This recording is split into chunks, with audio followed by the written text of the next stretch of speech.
તેલંગાણાના મુખ્યમંત્રી રેવંત રેડ્ડીએ રાજ્ય સચિવાલયમાં તેલંગાણા તલ્લી પ્રતિમાનું ઉદ્ઘાટન કર્યું. તેલંગાણાના મુખ્યમંત્રી રેવંત રેડ્ડીએ હૈદરાબાદમાં રાજ્ય સચિવાલય ખાતે તેલંગાણા તલ્લીની પ્રતિમાનું ઉદ્ઘાટન કર્યું.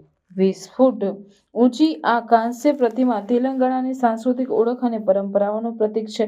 ઉદ્ઘાટન સમારોહમાં વૈદિક મંત્રોચ્ચાર સાથે ઉપમુખ્યમંત્રી મલ્લુ ભટ્ટી વિક્રમાર્કા, મંત્રીઓ, જાહેર પ્રતિનિધિઓ અને હજાર નાગરિકો, મુખ્યત્વે મહિલાઓ હાજર રહ્યા હતા.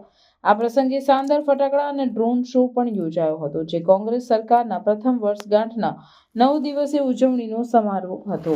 મુખ્યમંત્રી રેડ્ડીએ તેમના ભાષણમાં પ્રતિમાને રાજ્યની સાંસ્કૃતિક વારસો અને લોકોની આશાઓનું પ્રતીક તરીકે મહત્વ આપ્યું. તેમણે જાહેરાત કરી કે 9 ડિસેમ્બર હવે તેલંગાણા તરીકે તલ્લી ઉદ્ઘાટન દિવસ તરીકે ઉજવશે.